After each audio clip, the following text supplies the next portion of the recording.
أعوذ بالله من الشيطان الرجيم. بسم الله الرحمن الرحيم. الحمد لله وكفى وسلام على عباده الذين اصطفى. أما بعد فقد قال الله تبارك وتعالى في القرآن المجيد والفرقان الحميد: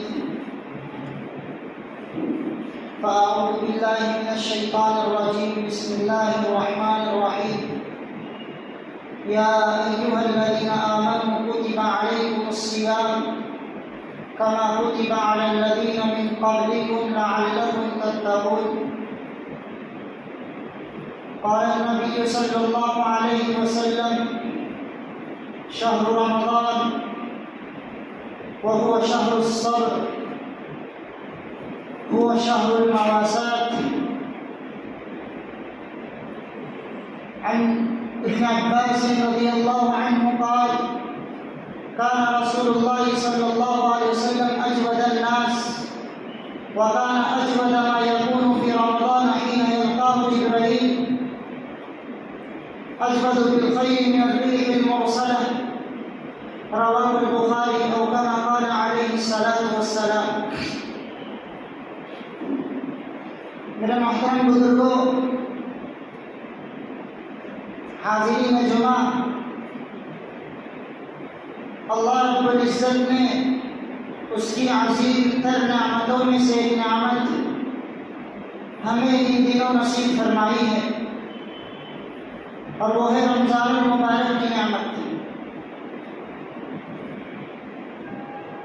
کتنے لوگ پچھلے سال ہماری صفوں میں موجود تھے، کتنے لوگ گزشتہ سال ہمارے ساتھ قیام اللیل میں تراویح میں موجود تھے. ہمارے شانہ بشانہ انہوں نے عبادتیں کی تھی، لیکن اس سال وہ ہمارے درمیان نہیں ہیں. کتنے لوگ ایسے ہیں جو مسلسل پچھلے سال ہمارے رابطے میں تھے، ہم سے بات کیا کرتے تھے، ہم سے ملتے تھے، لیکن اس سال وہ بات کرنے والے اب نہیں رہے. کتنے لوگ ایسے ہیں جو ہمارے محلے میں تھے، ہمارے آس پڑوس میں تھے، لیکن اب نہ وہ ہمارے محلوں میں ہیں، نہ ہمارے آس پڑوس میں باقی. اس سے یہ چیز سمجھ میں آئی کہ زندگی وفا کا نام نہیں ہے. زندگی ایک بے یقینی چیز ہے،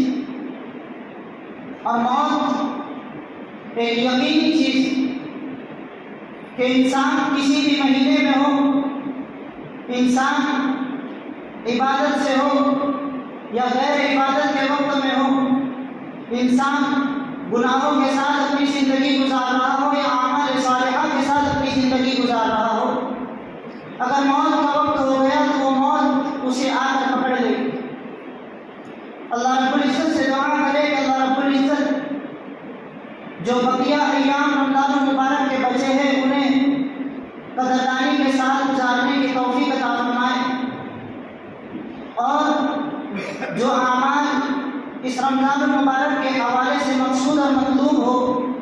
وہ زیادہ سے زیادہ کرنے کی توفیق عطا فرمائے.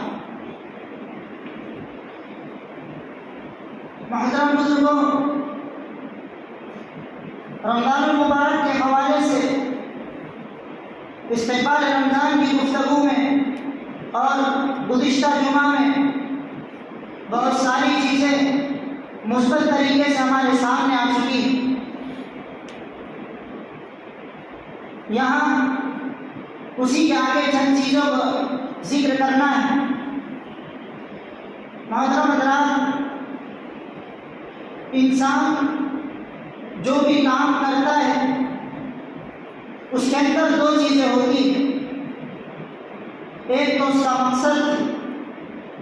جس کے لیے وہ کام کیا جا رہا ہے، اور دوسرا مقصد کے حصول کے لیے کوئی خاص طور طریق یا وہ کسی نہ کسی طریقے کی شکل اختیار کرتا ہے. مثلا اس پہ ایک مثال سے سمجھ لیجیے کہ کھانے کا مقصد مقصد ہے، ایک چیز اس میں یہ ہے کہ اس سے انسان زندہ رہ سکتا ہے،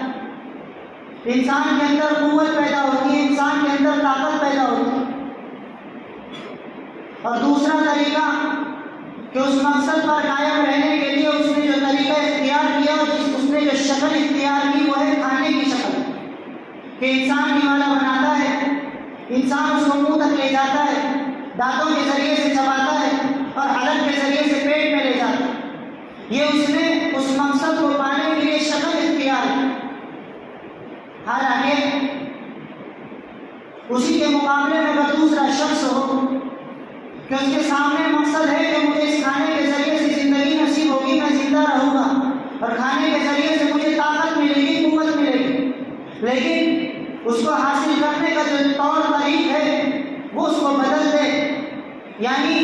جس لکڑی کے چولہے پر وہ کھانا بنا تھا،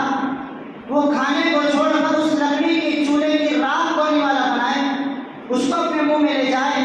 اور پھر اس کو پیٹ میں لے جائے، تو ظاہر ہے کہ کھانا یہ بھی ہے، کھانا یہ بھی ہے، لیکن یہاں شکل و صورت بگڑی، شکل و صورت اس نے غلط اختیار کی، تو ظاہر ہے کہ نتیجہ ہمارے سامنے ہے کہ جو مقصد تھا زندگی گزارنے کا، جسم کو قوت پہنچانے کا، طاقت پہنچانے کا، وہ طریقہ بدلنے سے فوت ہو جائے۔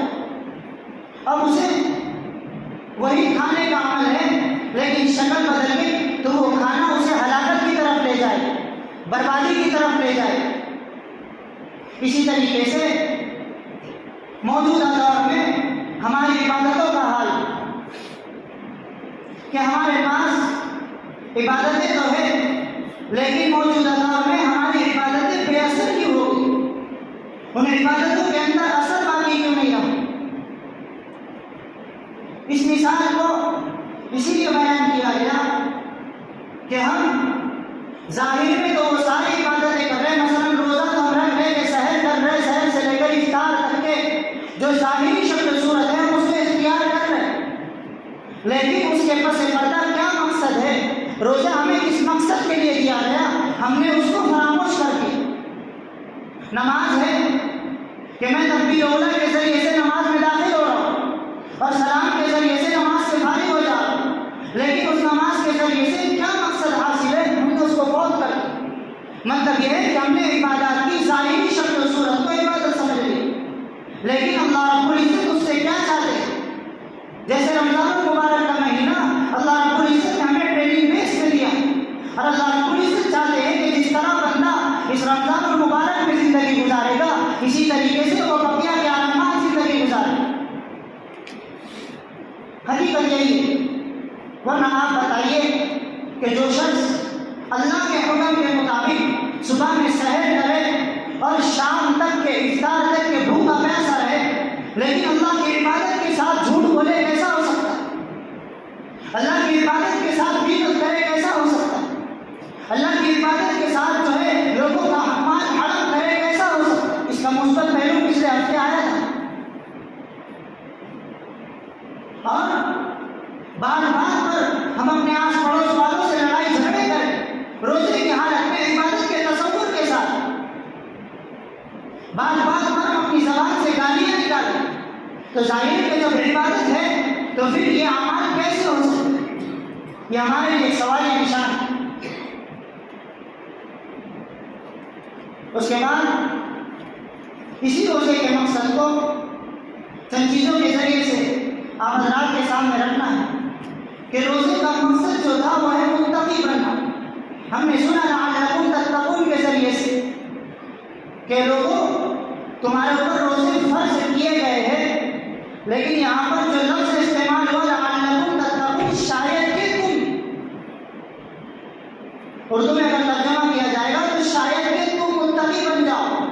یہاں یہ نہیں کہا گیا کہ تم روزے رکھ لو گے جو تمہارے اوپر فرض کیے گئے تو ضرور بھی ضرور تم متقی بن جاؤ۔ یہاں تو ایک جو ہے کنایے کے طور پر، اشارے کے طور پر کہا گیا، تو ظاہری کے ظاہری شکل و صورت پر اگر ہم عبادت کے طور پر اس کو تصور کر کے روزے رکھتے ہیں تو احادیث کے اندر ہم نے ساری چیزیں ہمارے سامنے آ چکی کہ اللہ رب العزت کو بھوکا پیاسا رہنے کی کوئی حاجت نہیں ہے۔ تو لعلکم تتقون کے ذریعے سے اللہ چاہ رہا ہے کہ ہمارا اللہ کا خوف ہمارے دل میں آ جائے، اللہ کی خشیت ہمارے دل میں آ جائے، اللہ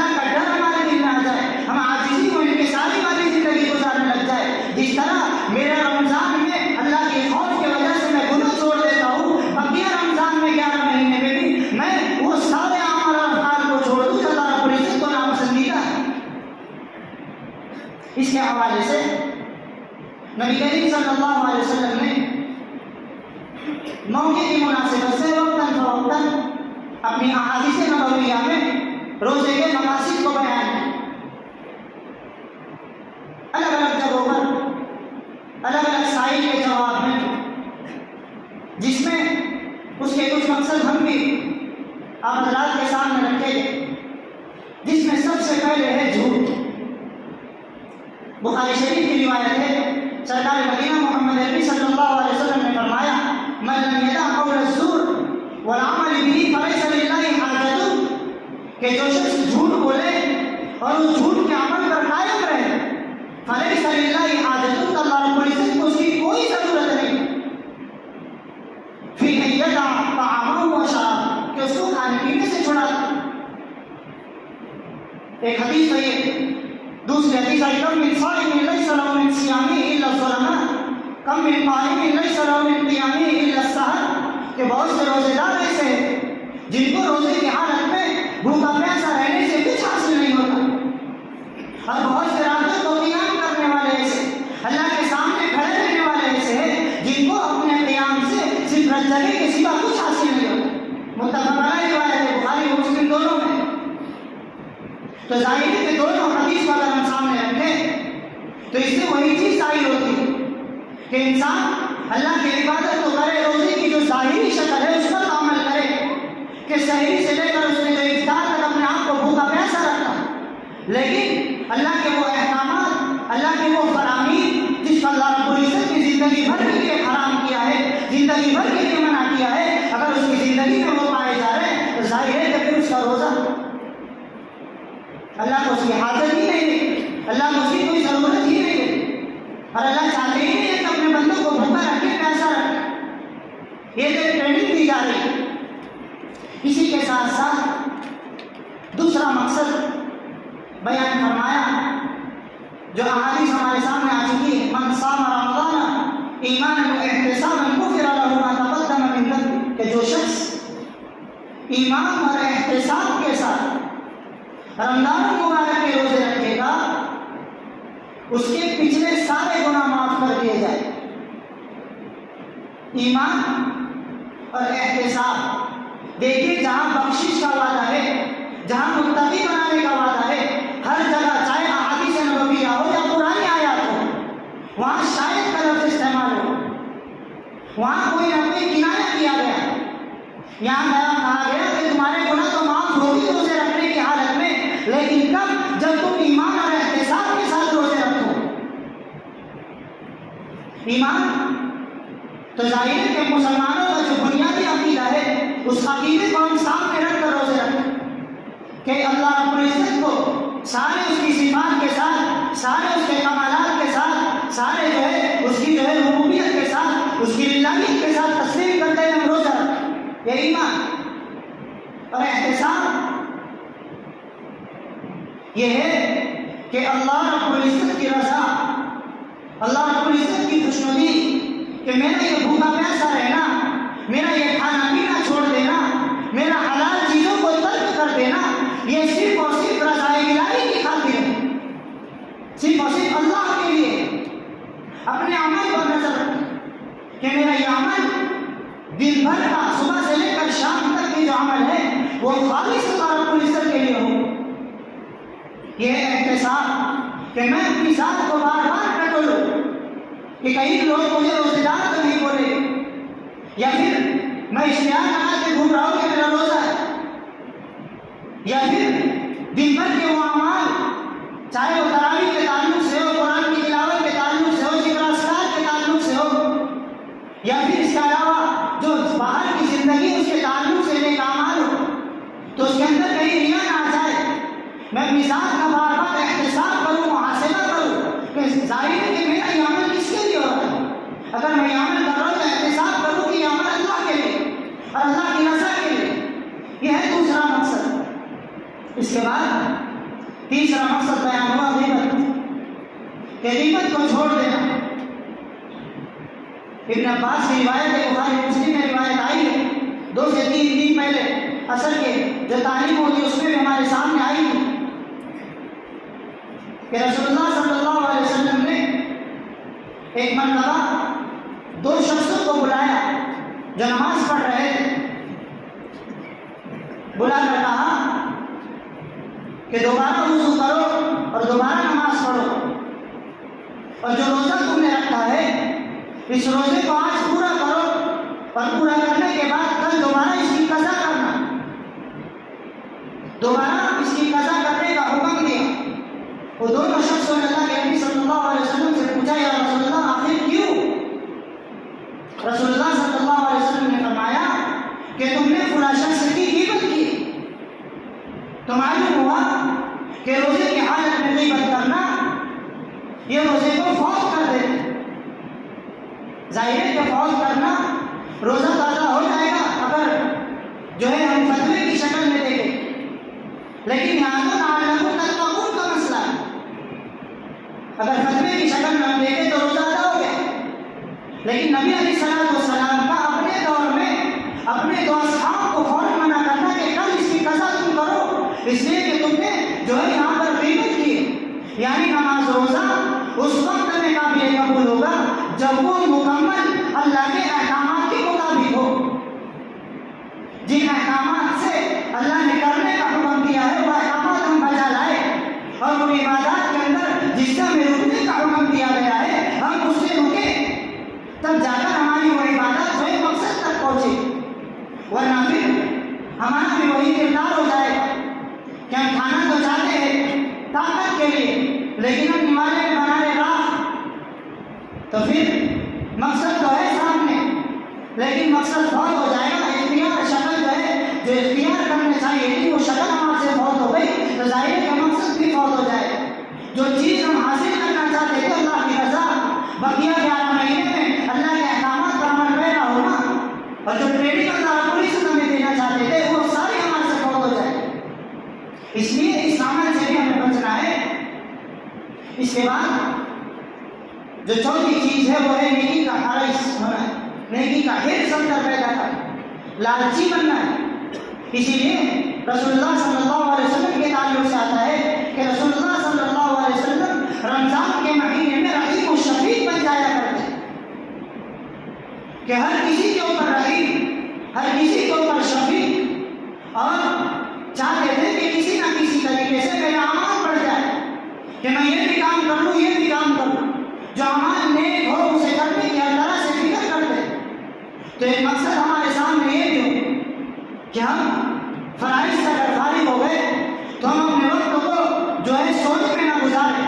ہم اپنے وقت کو جو ہے موبائل کے ذریعے نہ گزاریں، ہم اپنے وقت کو جو ہے خرافات میں نہ گزاریں، دو کو بیٹھ کر ہم جو ہے غیبت اور چغلی میں اپنے وقت کو نہ گزاریں۔ یہ ساری چیزیں جو ہے روزے کو فوت کرنے والی کرنے کے اعتبار سے،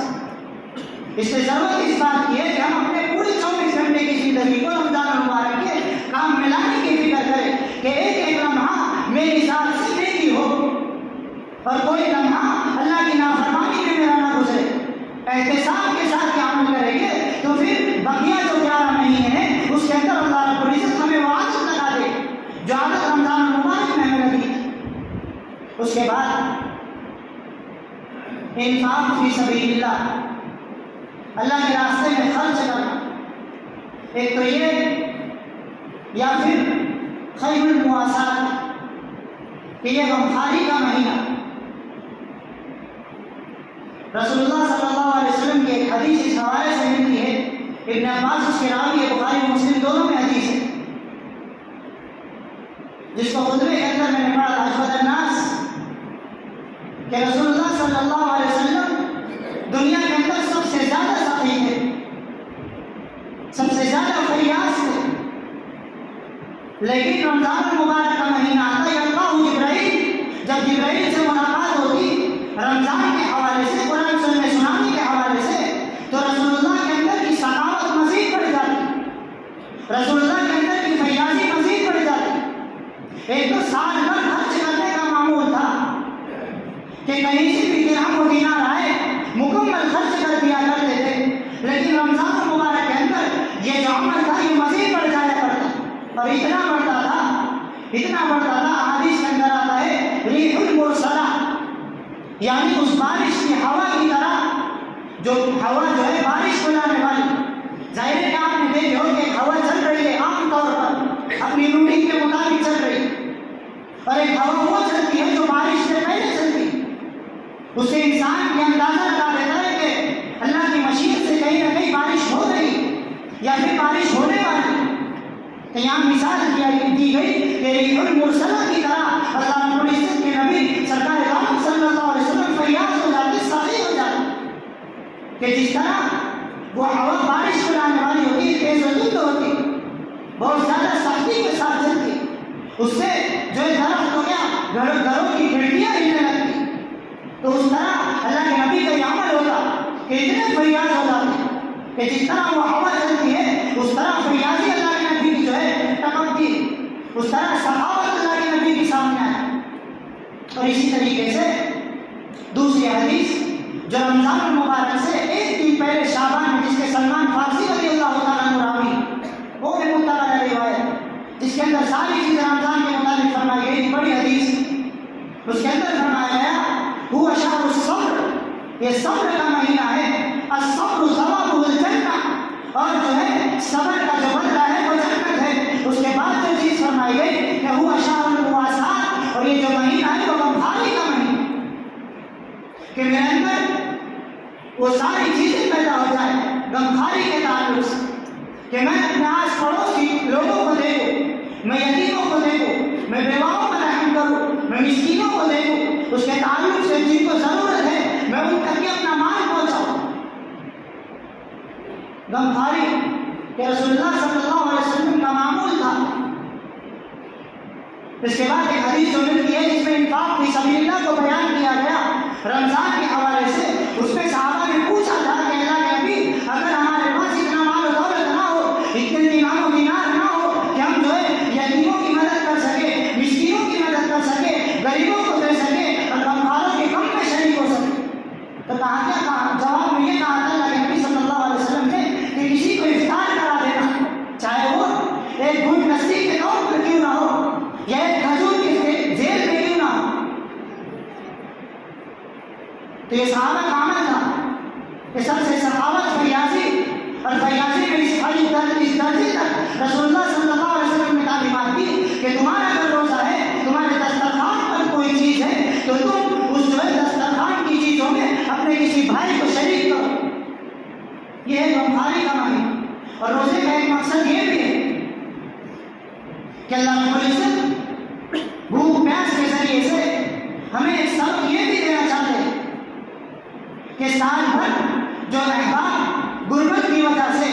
اپنی مسکینت کی وجہ سے، اپنی جو ہے غریبی کی وجہ سے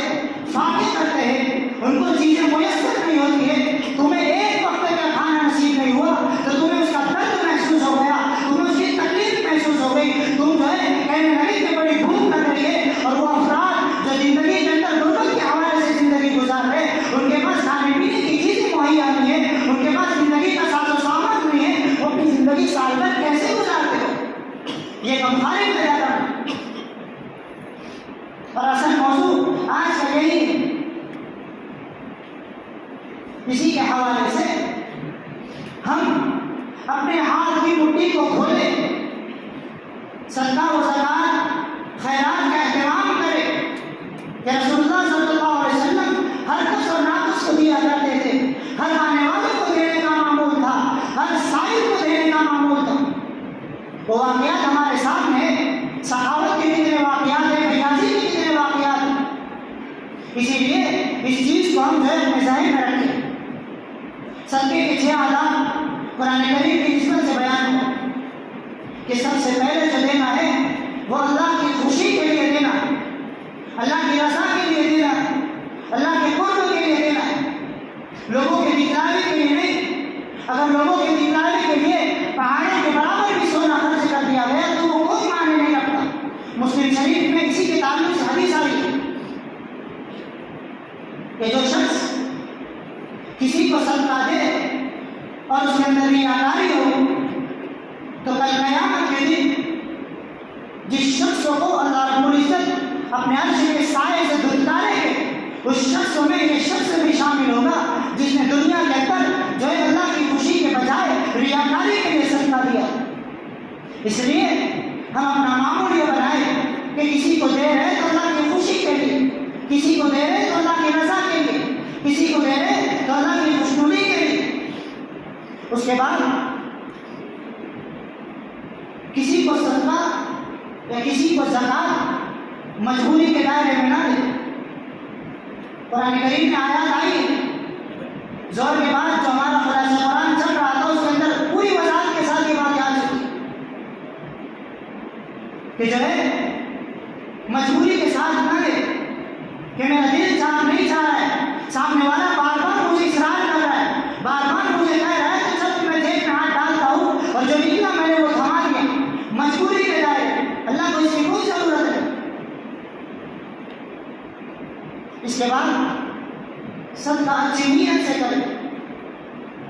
دکھلاوے کی نیت نہ ہو، ریاکاری کی نیت نہ ہو،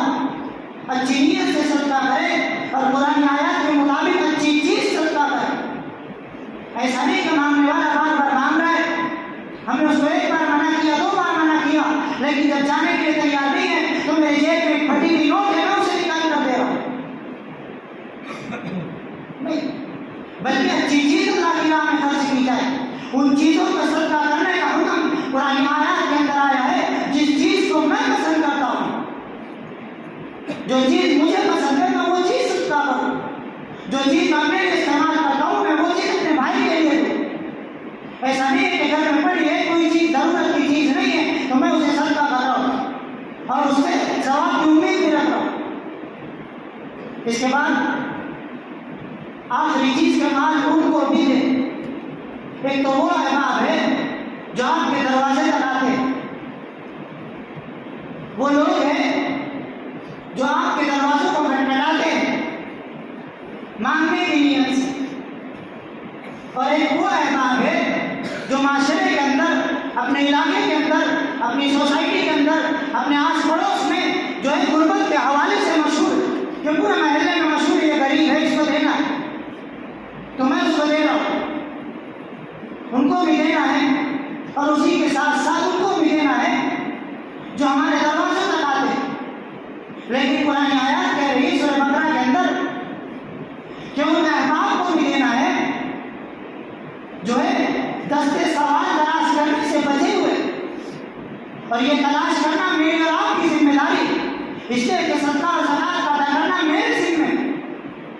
تو میں ان کو تلاش کروں کہ میرے علاقے میں، میرے آس پڑوس میں غربت کے حوالے کے علاوہ، جو غربت کے حوالے سے مشہور ہیں ان کے علاوہ، وہ لوگ جو مانگنے آتے ہیں ان کے علاوہ، اور کون سے احباب ہیں جن کو ضرورت ہے، میں ان تک میری چیزوں کو پہنچاؤں، میں ان تک وہ ساری چیزیں دے کر جا کر دوں۔ تو جہاں صدقے کے یہ آداب بیان ہوئے وہاں پر اس چیز کو بھی بیان کیا۔ اسی کے ساتھ ساتھ رسول اللہ صلی اللہ علیہ وسلم نے اس چیز کو بیان کیا کہ اس کے حوالے سے یہ نہ سمجھنا، اور یقیناً شیطان تمہیں جو ہے اس کے ڈر سے گھبرائے گا کہ تمہارے اوپر غربت طاری ہو جائے گی، تم جو ہے فقر و فاقوں میں پڑ جائے گے، اگر یہ بھی چیز صدقہ کر دو گے، یہ بھی چیز صدقہ کر دو گے، یہ بھی چیز اللہ کے راستے میں دے دو گے، سب کچھ دے دو گے، تمہارے پاس کیا بچے گا؟ تم تو بخیل بن جاؤ، تمہیں بخیل بنانے کا وہ ڈر ستائے گا، تمہیں فقر و فاقے کی طرف وہ ڈالے گا، شیطان کا یہ عمل۔ ظاہر ہے کہ اس کے ڈر میں مت آنا، اس کے بہکاوے میں مت آنا، اس لیے کہ اللہ اس سب کو پسند کرتا ہے، اللہ تمہیں وہ ساری چیزیں نوازے گا۔ اسی کے حوالے سے رسول اللہ صلی اللہ علیہ وسلم نے حدیث بیان فرمائی کہ صدقہ مال کو کم نہیں کرتا ہے بلکہ صدقہ جو ہے مال کو بڑھاتا ہے۔ یہ تو ہماری ظاہری نگاہ دیکھ رہی، اس لیے کہ ظاہر میں یہ کہ میں دے رہا ہوں، میرا مال دے رہا ہوں، ظاہر میں یہ نہیں ہے، باقی میں یہ چیز نہیں ہے کہ میں جو چیز دے رہا ہوں یہ اللہ کی رضا کے لیے دے رہا ہوں، یہ چیز نہیں ہے کہ میں انفاق فی سبیل اللہ کر رہا ہوں، اس کا حکم مجھے اللہ تعالیٰ نے قرآن میں بھی دیا، اس کا حکم مجھے اللہ تعالیٰ نے احادیث نبویہ میں بھی دیا، اس لیے میں خرچ کر رہا ہوں۔ اگر دلوں کے اندر یہ جذبے ہوں گے کہ میں انفاق فی سبیل اللہ کر رہا ہوں، میں اللہ کی رضا کے لیے خرچ کر رہا ہوں، میں اللہ کی خوشنودی کے لیے دے رہا ہوں، یہ میرا کوئی ذاتی کمال نہیں ہے بلکہ اللہ کا حکم ہے، اللہ کا وعدہ ہے میرے ذمہ جس کو میں ادا کر رہا ہوں، تو پھر ہم اپنی ظاہری آنکھوں سے وہ چیزیں دیکھیں گے جو صحابہ نے دیکھی۔ اسی کے حوالے سے آخری چیز ابن عباس کی روایت ہے، ابو ہریرہ نے بھی اس کا نقل کیا ہے ترمذی شریف میں، کہ جب یہ عمل ہوتا ہے، جب دن نکلتا ہے تو انسان کے سرانے سے 2 فرشتے آ جاتے ہیں، اور ایک فرشتہ اعلان کرتا ہے اس کو دعائی الفاظ کے ذریعے سے اس کے کان میں اعلان کرتا ہے اللہم اعطِ منفقا خلفا کہ اللہ اس کو مال خرچ کرنے والوں میں سے بنا. اور دوسرا فرشتہ اس کے کان میں اعلان کرتا ہے اللہم اعطِ ممسکا تلفا کہ اللہ اس کے بد دعا کرتا ہے کہ اللہ اس کے مال کو تلف کر لے، ہلاکت کا شکار کر دے. ظاہر ہے کہ میرے اوپر ذمہ داری آئی ہوئی ہے اس احادیث کو سامنے رکھ کر کہ میں کس کی دعا کا مصداق بنوں یا بددعا کا مصداق بنوں. اس لیے ضرورت اس بات کی ہے کہ جو چیزیں روزے کے مقصد کے حوالے سے، رمضان المبارک کے مقصد کے حوالے سے، ظاہری عبادات اور باطنی عبادات کے حوالے سے بیان ہوئی، ہم اس پر عمل پیرا ہونے کی فکر اور کوشش کریں. اور جو چیزیں مواسات کے حوالے سے، غمخواری کے حوالے سے، اپنے بھائیوں